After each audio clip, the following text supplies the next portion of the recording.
അപ്പൊ നമ്മുടെ Empire ക്രിയേഷനിൽ set ചെയ്തിട്ടുള്ള ആർട്ടിഫിഷ്യൽ പ്ലാന്റിന്റെ സാമ്പിൾസ് ആണ് ഈ കാണുന്നത് എല്ലാം. നമുക്കറിയാം ഇൻഡോർ പ്ലാന്റ്സ് വെക്കുമ്പോൾ ഇതുപോലെ വലിയ പ്ലാന്റ്സ് മെയിൻറ്റെയിൻ ചെയ്യാൻ ഭയങ്കര ബുദ്ധിമുട്ടാണ്. കാരണം നമ്മൾ ഉദ്ദേശിക്കുന്ന ആ ഒരു പ്ലേസിൽ സൺലൈറ്റ് കിട്ടണമെന്ന് ഇല്ല. അതുപോലെ തന്നെ നമുക്ക് എപ്പോഴും ഇതുപോലെ മെയിൻറ്റെയിൻ ചെയ്ത് വെള്ളം ഒഴിച്ച് കൊണ്ടുനടക്കുക എന്ന് പറയുന്നത് ഭയങ്കര ബുദ്ധിമുട്ട് ആയിട്ടുള്ള ഒരു കാര്യമാണ്. പിന്നെ ഇതിൽ മെയിൻ വരുന്ന പ്രശ്നം നമ്മൾ നാച്ചുറൽ പ്ലാന്റ് വെക്കുമ്പോൾ എന്ന് പറഞ്ഞു കഴിഞ്ഞാൽ നമ്മുടെ ഇൻഡോർ സ്പേസിൽ ചെളി കാര്യങ്ങൾ അതുപോലെ ഈ ഒഴിക്കുന്ന വെള്ളം സ്പ്രെഡ് ആവാനുള്ള ചാൻസസ് കാര്യങ്ങളൊക്കെ ഉണ്ട്.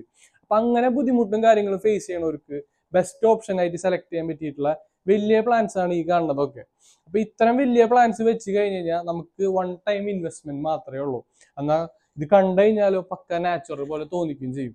അപ്പൊ ഇതിന്റെ എല്ലാം പ്രൈസ് എന്ന് പറയുന്നത് നമുക്ക് ജസ്റ്റ് ഒരു 1000 റുപ്പീസ് തൊട്ട് ഒരു 4000 5000 റുപ്പീസ് വരയ്ക്കുന്നതാണ് നമുക്ക് ഇതിന് പ്രൈസ് വരുന്നത്. അതൊരിക്കലും ഈ പ്ലാന്റിന്റെ ഹൈറ്റോ അതുപോലെ തന്നെ സൈസോ ഡിപ്പെൻഡ് ചെയ്തിട്ടല്ല. ആ ഒരു പ്ലാന്റ് എത്രത്തോളം നാച്ചുറാലിറ്റി നമുക്ക് തരുന്നു അതിനനുസരിച്ചാണ് നമുക്ക് ഈ പ്ലാന്റ്സിന്റെ എല്ലാം പ്രൈസും കാര്യങ്ങളും വരുന്നത്. അപ്പൊ നമുക്ക് ഇതിന്റെ എല്ലാം പ്രൈസ് നോക്കിയാലോ.